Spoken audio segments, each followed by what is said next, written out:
Pleasant morning and happy Sabbath po sa ating lahat. Prayin ang Panginoon sa kanyang kabutihan at marami din pong salamat sa awitin related yan sa ating topic ngayon. So, ang ating pong, bago po tayo magsisimula, hinihan ko po muna kayo ng munting panalangin para po sa ating topic ngayon. Tayo po manalangin, ang banal na sa mga langit, Panginoon.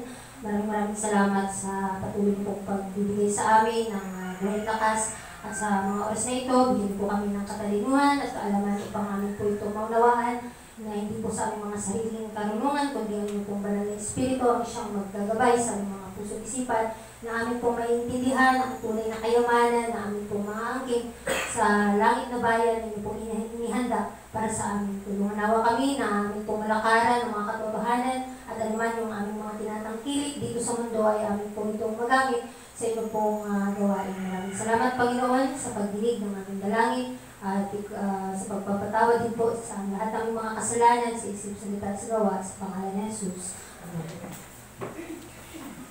Once again, happy Sabbath po.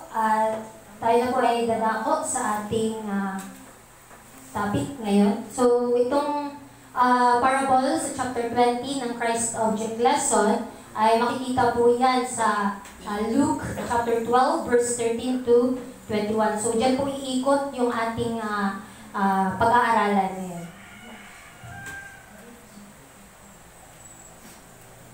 So, sabi dito, Christ was teaching. So, habang nagtuturo si Kristo sa kanyang mga alagad, ay may iba pang mga tao maliban sa kanya o na nagtitipon sa paligid niya. Ang mga alagad ay nakikinig sa kanyang mga sanaysay at kausap niya ang kanyang mga alagad tungkol sa mga pangyayari na mga darating na sila ay kung paano magsisimula ang kanilang gawain.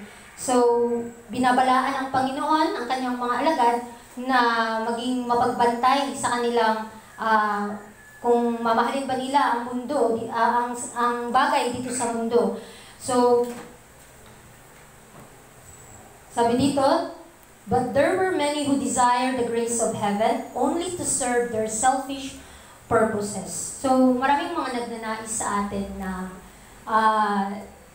naangkinin ang biyaya ng ating Panginoon, ngunit sa kanilang mga sarili lamang na tinatangkilik o mga sarili nilang mga ambisyon.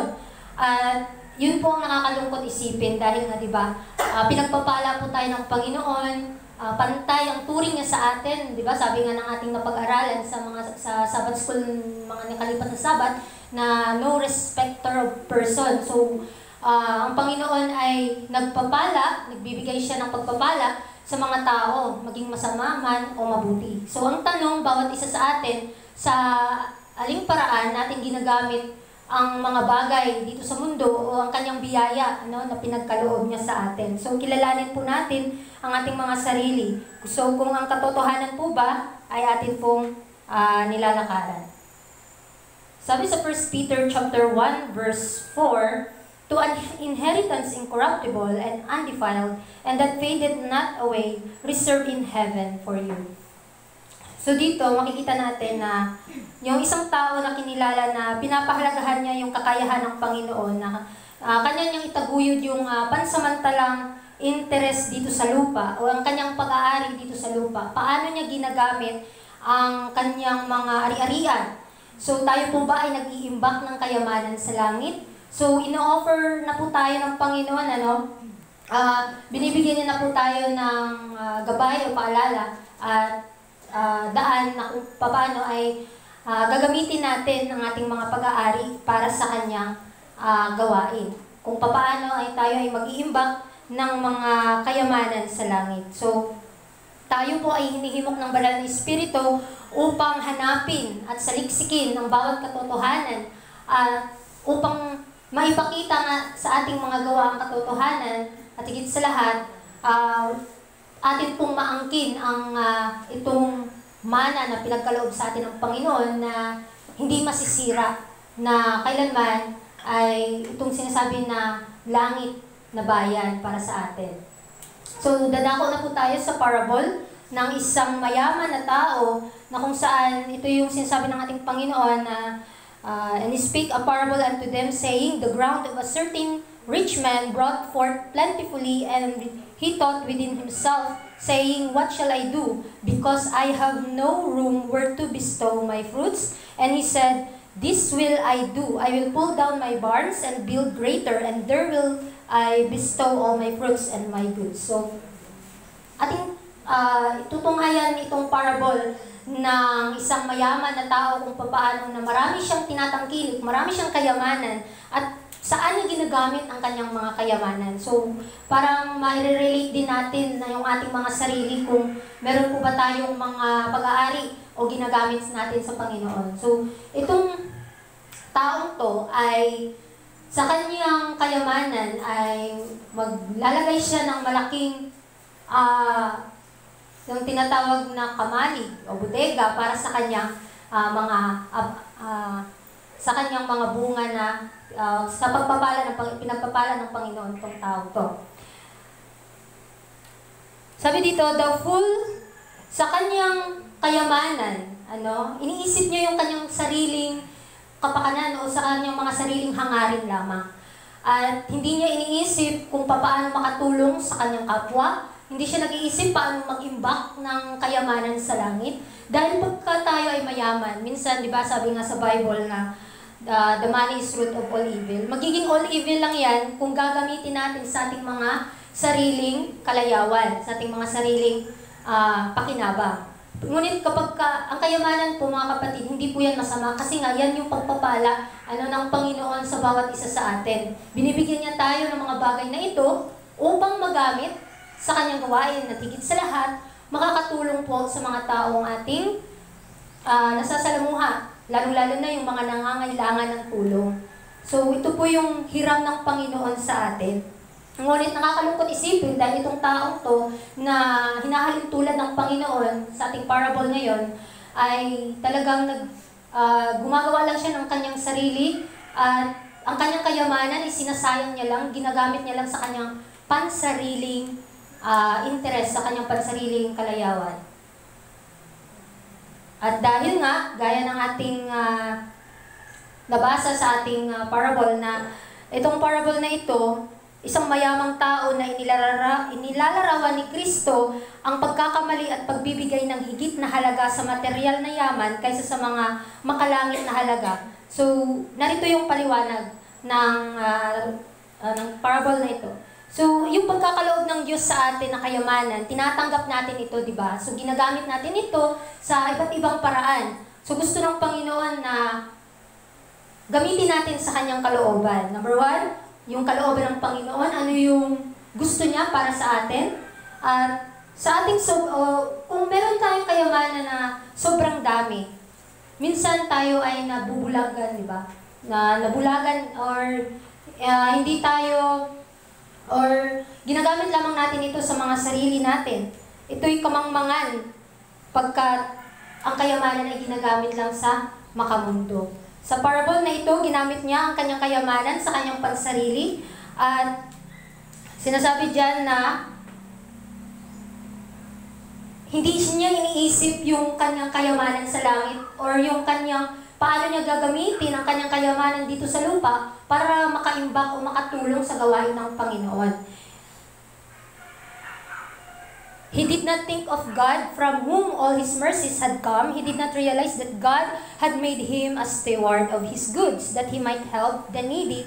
He had a blessed opportunity of being God's almoner, but he thought only of ministering to his own comfort.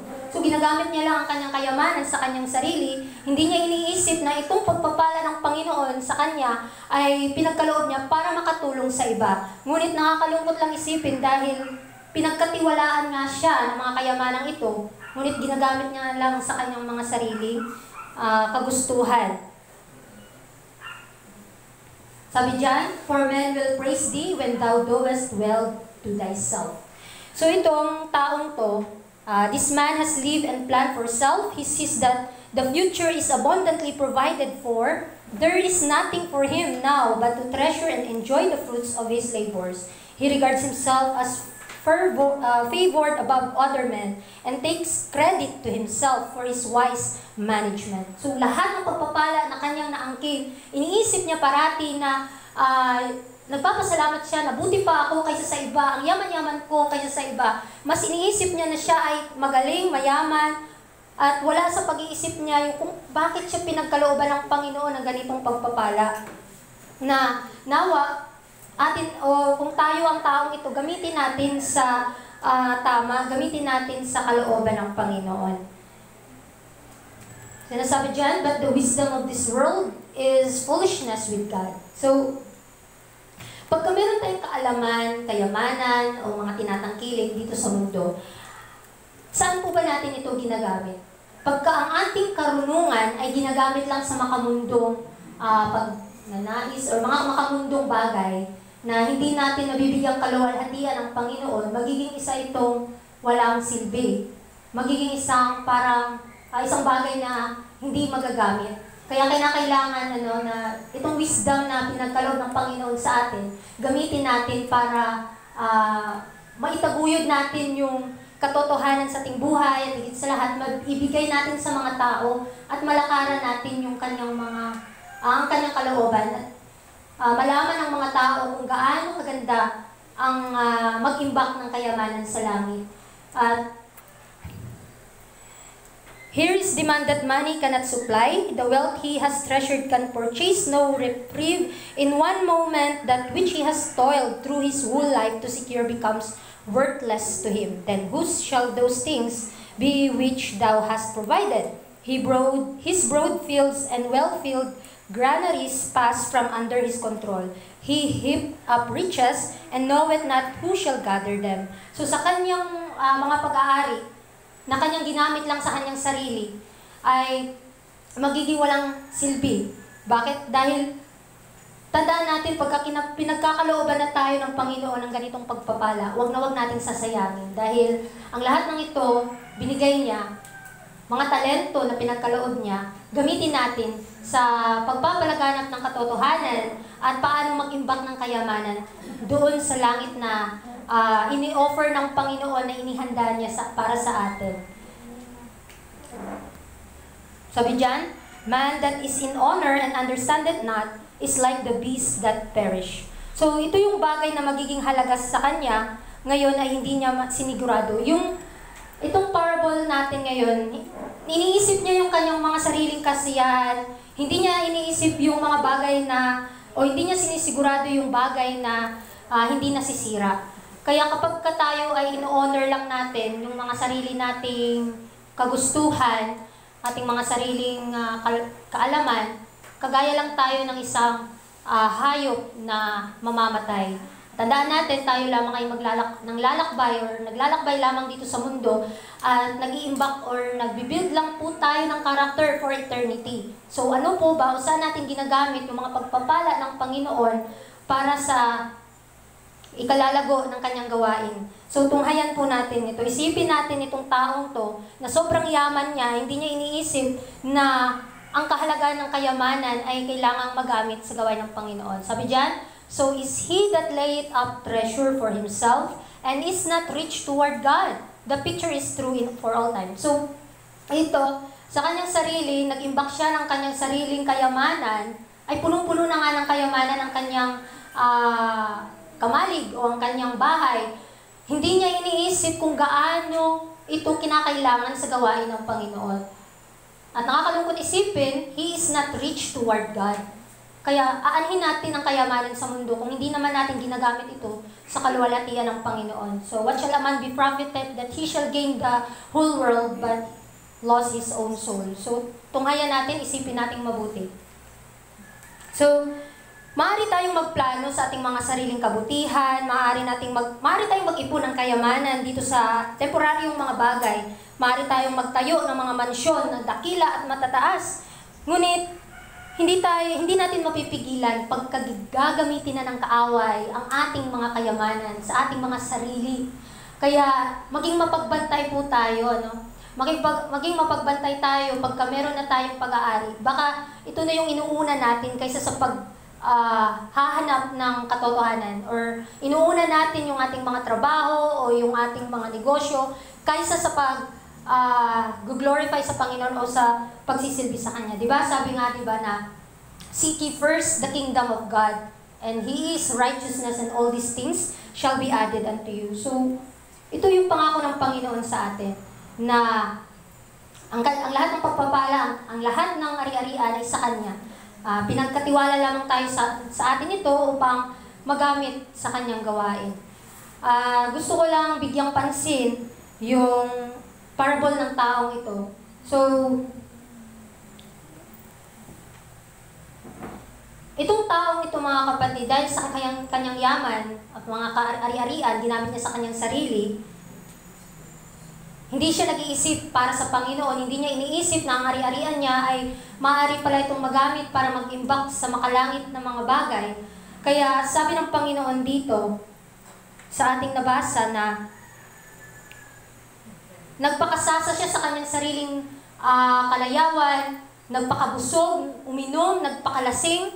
At ang sabi ng Panginoon, kung babasahin natin ang ating key text kanina, na ngayong gabi, babawiin ng Diyos ang kanyang buhay. So once babawiin na ng Panginoon ang buhay ng tao, kahit gaano pa siya kayaman, magiging walang silbi. Hindi natin mapipigilan pagka ang kalooban na ng Panginoon ang masusunod sa ating buhay. So, to live for self is to perish. Covetousness, the desire of benefit for self's sake, cuts the soul off from life. It is the spirit of Satan to draw to self. It is the spirit of Christ to sacrifice self for the good of others. And this is the record that God had given to us, eternal life, and this life is in His Son. He that hath the Son hath life, and he that not the Son of God hath not life.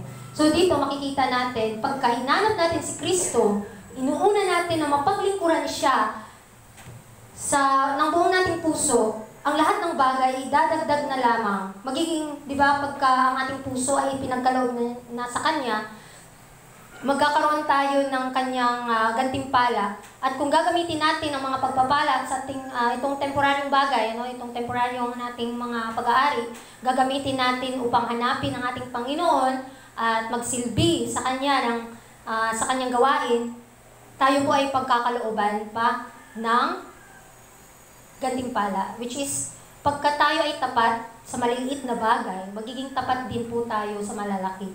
So ito, binibigyan o pinagkatiwala tayo ng Panginoon sa temporaryong bagay na ito. Tinitingnan niya kung tayo ba ay mapagkakatiwalaan. Tinitingnan niya or sinusubok niya ang bawat isa sa atin kung tayo po ba ay tapat sa Panginoon na gagamitin itong mga temporaryong bagay para sa Kanyang gawain. Pagka hinanap natin si Kristo, tayo makakasumpong ng buhay. Kaya sabi dito na sa Philippians 3 verse 8, Yea, doubtless, and I count all things but loss for the excellency of the knowledge of Christ Jesus my Lord, for whom I have suffered the loss of all things, and do count them but dung, that I may win Christ. So dito, makikita natin na magiging walang silbi ang mga bagay na ito. Dahil kapag hinanap natin si Kristo, dito po tayo pupuspusin ng Kanyang biyaya, mas magbibigay sa atin ito ng kagalakan sa ating mga puso. At ang lahat ng bagay na ito magiging walang silbi kung hindi natin gagamitin sa Panginoon. Ngunit pagka ginamit natin sa Kanya, ay napakalaki po itong gawain or napakalaki itong pakinabang, lalong-lalo na sa pagtatapos ng Kanya sa pagmemensahe sa mga tao. So, kinakailangan tayo ay magwagi, makapanagumpay sa ating mga kahilig-hiligan, at tayo po ay magbibigay kapurihan at kalwalatian sa ating Panginoon. Kaya, paalala sa atin, sabi dyan, wherefore he says, take heed and beware of covetousness, for a man's life consisteth not in the abundance of the things which he possess. So, tandaan natin na sa bahaging ito, binabalaan tayo ni Kristo sa panganib na maging sa panganib ng kasakiman, sa mga material na bagay na binibigyang diin na ang tunay na halaga ng kasiyahan ay ng isang tao ay hindi nakabatay sa dami ng kanyang tinatangkilik o sa dami ng kanyang ari-arian na mayroon siya. So sa halip, ipinapahiwatig dito na ang buhay ay higit pa sa simpleng pag-aari ng kayamanan at ng mga bagay dito sa mundo. Kaya nawa sa ating pag-aaral ngayong umaga, bigyan nating lugar sa ating mga puso ang paano tayo mag-imbak ng kaluwalhatian o yung ating ang tawag doon, yung ating kayamanan dito sa mundo ay paano natin gagamitin para makaimbak tayo sa kayamanan ng langit. Dahil di ba tayo ay naglalakbay lamang, we are build our treasure into heaven. Kaya kailangan gamitin natin ito para sa kanyang gawain. Huwag po tayo maging katulad sa isang tao na sa ating parable na ginagawa niya lang ang kanyang kahari-harian ay ginagamit niya lamang sa kanyang sarili. Kaya muli, maraming salamat po sa inyong pakikinig at magandang umaga and happy Sabbath.